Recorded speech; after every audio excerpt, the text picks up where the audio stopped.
किराएदार बेटा। उठ जा नालायक, सुबह के 8 बजने को है। तुझे एग्जाम नहीं देना क्या? थोड़ी देर और सोने दीजिए ना पापा। तू उठता या फिर मैं तेरे ऊपर पानी फेंकूं? रोज गधों की तरह सोता रहता है, पेपर की कोई टेंशन ही नहीं है। और एक हमारा समय था जब हम पेपर में फेल होने के डर से रात भर पढ़ा करते थे, सो ही नहीं पाते थे। तो क्या अब आप उसका बदला मुझसे लेंगे? मैं 15 मिनट बाद उठ जाऊंगा, आप प्लीज जाइए, मुझे डिस्टर्ब मत कीजिए। इतना कहकर रौनक रजाई ढककर फिर से सो जाता है। तू ऐसा नहीं मानेगा, रुक मैं अभी पानी लेकर आता हूं। बस फिर क्या था, इतना कहकर वो भागते हुए बाथरूम में जाते हैं और पानी की एक बड़ी सी बाल्टी लाकर रौनक के ऊपर फेंक देते हैं। पानी पड़ते ही रौनक झट से उठ जाता है। ये आपने क्या किया पापा? अब तो उठेगा नहीं तो यही करना पड़ेगा ना। वैसे थैंक्स डैड, आपके कारण ना अब मुझे नहाने की भी जरूरत नहीं पड़ेगी। चलिए अब आप माँ से बोलकर मेरे कपड़े निकलवा दीजिए, तब तक मैं ब्रश कर लेता हूँ। वैसे कल ना आप एक काम और करना, नहलाने के साथ साथ मुझे ब्रश भी करवा देना। ये ब्रश करने में ना मुझे बहुत आलस आता है। रौनक की बातों से अरविंद का मुंह खुला का खुला रह जाता है। वो अपनी पत्नी कमला के पास जाता है और रौनक की हरकतों के बारे में बताता है, जिसे सुन उसकी पत्नी हंसने लगती है। तुम अपने बेटे को समझाने के बजाय हंस रही हो। रौनक बच्चा है, धीरे धीरे सुधर जाएगा, आप क्यों उसके पीछे पड़े रहते हो? अभी नहीं सुधरेगा तो कब सुधरेगा? 10वीं क्लास में है रौनक, वो अब कोई बच्चा नहीं रहा। अरविंद की इतना बोलते ही वहां रौनक भी आ जाता है। क्या डैड, मैंने आपको एक काम दिया था, वो भी नहीं हुआ आपसे। अरे क्या हुआ बेटा? माँ, मैंने डैड से बोला था कि वो आपको बोलकर मेरे स्कूल की यूनिफॉर्म निकाल दे, लेकिन मेरे पीछे पड़ने के अलावा इनसे एक काम ढंग से नहीं होता। देख रही हो कमला, देख रही हो अपने लाडले को? अरे आप चुप रहिए जी। चलो बेटा, मैं तुम्हें कपड़े निकाल कर दे देती हूँ। बस ऐसे ही साल पर साल बीतते जाते हैं, लेकिन रौनक के रवैये में कोई बदलाव नहीं आता। वो पहले से भी ज्यादा आलसी और पूरी तरह अपने माता पिता पर निर्भर हो जाता है। 2 साल बाद पता नहीं कहाँ गायब रहता है पूरे दिन, अब तक तो आ जाना चाहिए था। अरे आप इतनी फिक्र क्यों कर रहे हैं उसकी? दोस्तों के साथ खेल रहा होगा, आ जाएगा अभी। ये कोई टाइम है खेलने का? 10 बजने वाले हैं, इतनी रात में कौन खेलता है? कमला कुछ कहती उससे पहले ही रौनक वहां आ जाता है। मम्मी जल्दी से खाना लगा दो, बहुत भूख लग रही है। तुम्हें तब तक खाना नहीं मिलेगा जब तक तुम बता नहीं देते कि इतनी रात गए कहां से आ रहे हो।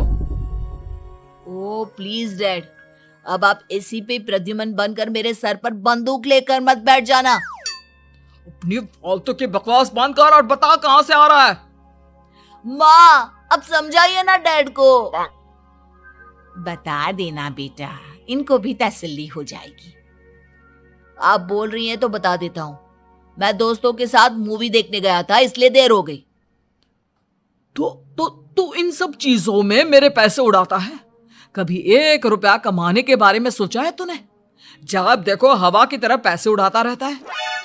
माँ अब आप इन्हें चुप करा दीजिए, वरना ना मुझे गुस्सा आ जाएगा। अच्छा क्या कर लेगा? बता ना क्या कर लेगा तू? वैसे बात तो ठीक ही है, मैं कर ही क्या सकता हूँ, पैसे तो फिर भी मैं आपसे ही मांगूंगा ना। चलिए अब ये सब बात छोड़िए और मम्मी मेरे लिए खाना लगा दीजिए। अभी लगा देती हूँ बेटा। मैं बता रहा हूँ कमला, एक दिन ये ऐसे ही बिगड़ जाएगा। ओफो, आप क्यों इतना पीछे पड़े रहते हो मेरे बच्चे के? बात की बाद में देखेंगे, अभी आप शांति से उसे खाना खाने देंगे। अगले दिन डैडी मुझे 10,000 रुपए चाहिए। हाँ? अब इतने पैसे क्यों चाहिए तुझे? डैड आप बिना सवाल किए कभी पैसे नहीं दे सकते क्या? जब तक तू बताएगा नहीं तुझे पैसे भी नहीं मिलेंगे। अरे अब आप अपने बेटे को पैसे भी नहीं दे सकते? नालायक, तेरी उम्र के लोग नौकरी करते हैं और एक तू है जो नौकरी करने का नाम ही नहीं लेता कभी। आप लोगों के होते हुए भला मैं नौकरी क्यों करूं? अरे हम कब तक पैसे देंगे तुझे? तुझे भी तो अपने पैरों पर खड़ा होना होगा ना। कौन सा उधार के पैरों पर खड़ा हूं? अपने ही तो पैरों पर खड़ा हूं मैं। इसी तरह रौनक दिन प्रतिदिन लापरवाह होता जाता है। उसकी लापरवाही को देखते हुए अरविंद और कमला अपने बेटे की शादी कराने का फैसला लेते हैं और 1 महीने के अंदर अंदर ही रौनक की शादी मेघा नाम की लड़की से करा देते हैं। शादी के कुछ दिन बाद, रौनक, मुझे एक अच्छी सी साड़ी चाहिए, आप ला दोगे ना? हाँ, क्यों नहीं। कितने तक की आती है साड़ी? यही करीब 5,000 तक की। तुम चिंता मत करो, मैं आज ही डैडी से पैसे मांगकर तुम्हारे लिए साड़ी ले आऊंगा। आप कब तक ऐसे ही अपने पापा से पैसे मांगते रहेंगी? कोई अच्छी सी नौकरी क्यों नहीं कर लेते आप? अरे डैड के होते हुए मुझे नौकरी करने की जरूरत ही क्या है? पर आप ऐसे कब तक उनसे पैसे मांगते रहेंगे? कुछ आपको अपने दम पर भी तो करना होगा ना। अब तुम भी बाकी लोगों की तरह मुझे ज्ञान देना शुरू मत कर देना। साड़ी चाहिए ना तुम्हें, मिल जाएगी बस। इतना कहकर रौनक अपने पिता से पैसे मांगने चला जाता है। डैडी, मुझे 5,000 रुपया चाहिए। अब 5,000 क्यों चाहिए तुझे? वो मेघा को साड़ी चाहिए थी। अरविंद आगे बिना कुछ कहे चुपचाप उसे पैसे निकाल कर दे देता है।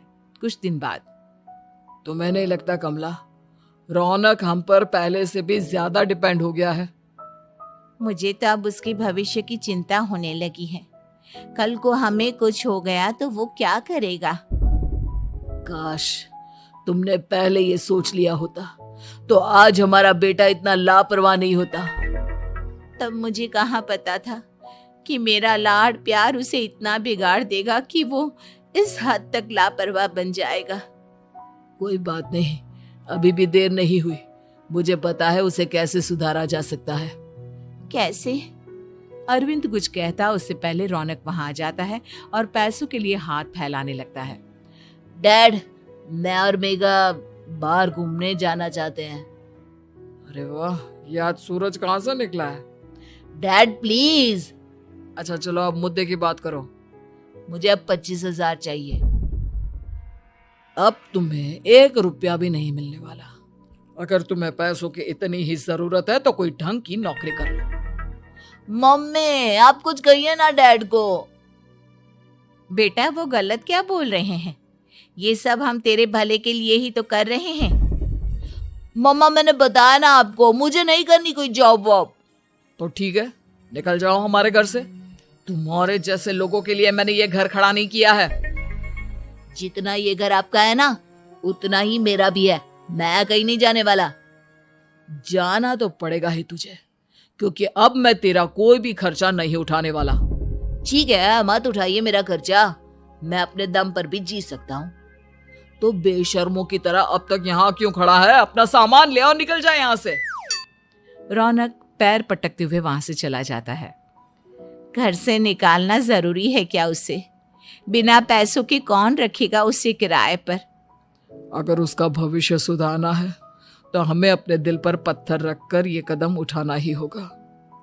दोनों बात कर रहे होते हैं कि रौनक अपनी पत्नी के साथ एक बड़ा सा बैग लेकर घर से निकल जाता है, लेकिन घर से बाहर उसे कोई भी मुफ्त में अपने घर किराए पर नहीं रखता। अंत में थक हार कर वो फिर से अपने घर चला जाता है। क्या हुआ? थोड़ी देर पहले तो दहाड़ते हुए घर से निकला था, अब क्या हुआ? नहीं रखा ना किसी ने तुझे किराए पर? डैड प्लीज, मैं कुछ दिनों में कोई अच्छी सी नौकरी शुरू कर दूंगा। आप तब तक तो हमें रख लीजिए प्लीज। सुबह से रात हो चुकी है लेकिन कोई हमें रखने को राजी नहीं है। अब आप ही बताइए, इतनी रात को मैं मेघा को लेकर कहाँ जाऊंगा? ठीक है, बहू की वजह से मैं तुझे घर पर रख रहा हूँ, लेकिन तू इस घर में एक बेटे की नहीं बल्कि एक किराएदार की हैसियत से रहेगा। 3 महीने हैं तेरे पास। इन 3 महीनों के अंदर अंदर मुझे तेरी पहली तनख्वाह हाथ में चाहिए, समझ गया? पक्का डैड, इन 3 महीनों के अंदर अंदर तो कोई बढ़िया सी नौकरी ढूंढ ही लूंगा मैं। ऐसे ही धीरे धीरे समय बीतने लगता है और अरविंद के दिए 3 महीनों में से 2 महीने बीत चुके होते हैं। पापा जी ने हमें 3 महीने दिए थे, जिसमें से 2 महीने तो बीत चुके हैं। अब ये आखिरी महीना बचा है। अरे तुम चिंता मत करो, आज मेरा ना 2 जगह इंटरव्यू है, दोनों में से कहीं ना कहीं तो जॉब लग ही जाएगी। अच्छा, all the best. Raunak interview के लिए निकल जाता है, जिसके बाद शाम में रौनक घर आता है। कैसा गया इंटरव्यू? आपकी नौकरी लगी या नहीं? अरे पहले सांस तो ले लेने दो अच्छे से। बताइए ना, मुझसे तो जरा भी इंतजार नहीं हो रहा है। वो दरअसल बात यह है कि मेरी नौकरी तो लग चुकी है, लेकिन पैसे बहुत कम है। कितने पैसे हैं? 15,000। इतने में अरविंद और कमला मिठाई का डिब्बा लेकर आ जाते हैं। बधाई हो बेटा। हम जानते थे तेरी जॉब जरूर लगेगी। लेकिन मेरी सैलरी बहुत कम है मम्मा। कम है तो क्या हुआ, धीरे धीरे बढ़ जाएगी। हाँ बेटा, हम तो बस चाहते थे कि तू अपने पैरों पर खड़ा हो जाए। मतलब अब आप मुझे घर से नहीं निकालेंगे? नहीं, ये सब हमने तुझे जिम्मेदार इंसान बनाने के लिए किया था। Thank you mummy papa. अगर आप दोनों ऐसा नहीं करते तो मुझे कभी अपनी जिम्मेदारियों का एहसास तक नहीं होता। आज आपने मुझे सिखा दिया कि इंसान का अपने पैरों पर खड़ा होना भी जरूरी होता है। इतना कहकर रौनक झट से अपने माता पिता के गले लग जाता है और अपनी कमाई की पहली तनख्वाह वो अपने माता पिता के हाथ में सौंपता है। इस तरह रौनक एक गैर जिम्मेदार व्यक्ति से एक जिम्मेदार व्यक्ति बन जाता है।